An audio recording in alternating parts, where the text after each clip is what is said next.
Welcome back, everyone, to another episode of Comics in Brief. My name is Yule. Let's talk about some comic news. In Marvel news, Astonishing X-Men is going to get a new creative team with writer Matthew Rosenberg, who's been doing a lot of Marvel Mutant books lately, and artist Greg Land. Can't wait. And the sad saga of Stan Lee continues. It seems that earlier in the week, he released a video to TMZ asking people to leave him alone and threatening to sue if they don't. And then later on in the week has now sued his former business partner. He is a person who supposedly has stole hundreds of thousands of dollars from him, bought land in Stan Lee's name, and maybe is the person who was responsible for the nurse taking all that blood so he could sign some Black Panthers. Please, everyone, one more time, just leave Stan alone. And that's it for industry news this week. Let's get into my comic reviews. First up this week we have Avengers number 688. This is part 14 of the 16-part weekly series that has been my living hell. This issue picks up the pace, which is a welcome change since the last issue was quite a bore. The unnamed challenger finally takes a name. Since he defeated the Grandmaster, he now names himself Grandmaster Prime and threatens the Earth. The Avengers take umbrage to this and go to meet him on a battlefield. The Hulk fights the Grandmaster Prime, and it is quite the scene. Many sacrifices by the Avengers are made this issue, mainly Quicksilver. It seems that he has an idea of how he can free all the heroes that are still in stasis, but the only way for him to do that, it seems, is to sacrifice his life. At the end of this issue, he disappears. I don't think you have to worry too much, though, because in the near future, there's going to be a Quicksilver miniseries. So he's definitely not going to be the Avenger that's going to die. But I really enjoyed this issue. I thought the action was good, and the story is finally looking like it's going to reach the finish line. If you have been watching this or reading this with me, let me know what you think about it in the comments down below.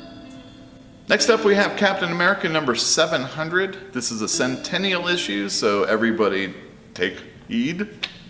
This is written by Mark Waid with art by Chris Samney, and it's continuing the events from the President Babington storyline, where Captain America has taken control of the country, even though he and his forces still have to fight skirmishes from the previous president. There's a lot of things that have been said about this issue, mostly negative, and I'm going to pile on just a little bit. The thing I didn't like mostly about this was, in my estimation, Captain America gave up. And let me tell you, back home, when we were playing Madden or other competitive video games, or maybe even Overpower, the Marvel card game, if somebody were to quit, we would invariably say Captain America would never quit. And yet he did in this issue. He totally gave up. In fact, it seems out of character, and I really don't think Captain America deserves to be treated like that. Again, this is a guy who would never give up, and he does. The writing by Mark Waid has been good, at least early on in this series when he's picked it up, but this most recent storyline has lacked. And Chris Samney, who's leaving the company, the 700th issue, it shows. I am looking forward to when Ta-Nehisi Coates starts over the new Captain America series on the 4th of July, but until then, I'm probably not going to be reading any more of this series. Next up we have Domino number 1 from Marvel Comics. For those of you that don't know my dislikes, I can't stand when main characters think their thoughts in captions. I also don't like when we have a very exciting scene and then we go 10 minutes ago or 1 hour ago or 24 hours ago in the story that lead up to this moment. But even though Gail Simone, the writer, does both of these things, I really found myself enjoying this comic. In this issue, Domino and her friends are hired to protect the interests of a logging company. It seems that people have gone missing and equipment has been stolen, and they are there to prevent that from happening. They are able to successfully complete their mission, but at the end of the story, the people who are involved in the sabotage get a hold of Domino, and the book ends in a cliffhanger. The art by David Baldeon was really fun, and it told a very good story with lots of action, and the plot unfolded naturally as we learn more about the Domino Nina character and all of her friends and family. I am looking forward to the second issue. I recommend you pick this book up. I'm going to. Next up we have Hal Jordan and the Green Lantern Corps number 42. This is by DC Comics with writing by Robert Venditti and art by Ethan Van Sciver.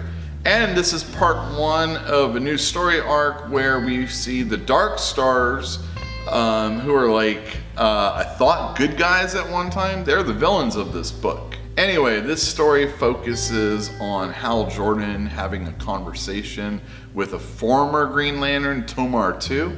It seems Tomar killed people in order to save lives.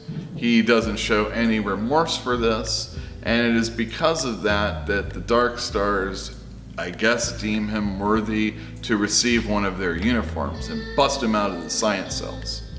I really like this issue. In fact, previous issues of Hal Jordan I've read, I've really enjoyed also. The artwork was excellent, and I am very interested in the Dark Stars. I haven't really read a lot of them. The little bit that I have were in the pre-New 52 days, back when Donna Troy was a member of them and she hung out with Kyle Rayner, the Green Lantern. Anyway, this was a good first issue, and I'm looking forward to see where it's going. Pick this up. It comes out bi-weekly. I know I will. Alright, last up we've got Gideon Falls number 2. This is a new series by Jeff Lemire and Andrea Sorrentino through Image Comics, and I gotta let you know right now, I really love this issue. In issue number 1, we are introduced to Norton, who is going around digging for trash. We don't know exactly why, although at the end of the first issue, we think we might know. And we are also introduced to Father Quinn, who's replacing a lost or dead Father Tom. He's coming in with some baggage of his own, and by the end of the first issue, he finds a dead body. So as we start the second issue, Norton is walking through a park with his psychiatrist, Dr. Shu. We get to really see his psychosis in action as he sees a garbage bag he totally wants to dig through. And I really like the interaction with him and his psychiatrist as she tries to get him to open up and let us know the secrets and why he's doing what he's doing. As you see later on in the story, he's going to pay a price for having done this. Meanwhile, Father Quinn, who discovered the dead body, is being questioned by police. There's this really great scene where he has to call home, to the home office, if you will. And he's like, God, you got to get me a lawyer. And they're like, you have a reason for being in this town. Now we know what God's will is. Everything will work out. And he's kind of like left in the lurch. So there's this spooky element that is in this comic book. I didn't really think that I could be spooked reading a comic book, but I was. I like this book a lot. It's probably my new favorite book that I'm reading, and I'm in it for the long haul. I recommend you pick these up because it's a really good series. As always, I like to remind everybody that these reviews were my opinions and my opinions alone. I would love to know what you thought of them. And if you haven't, subscribe to the video and like it if you do. And we'll see you next week.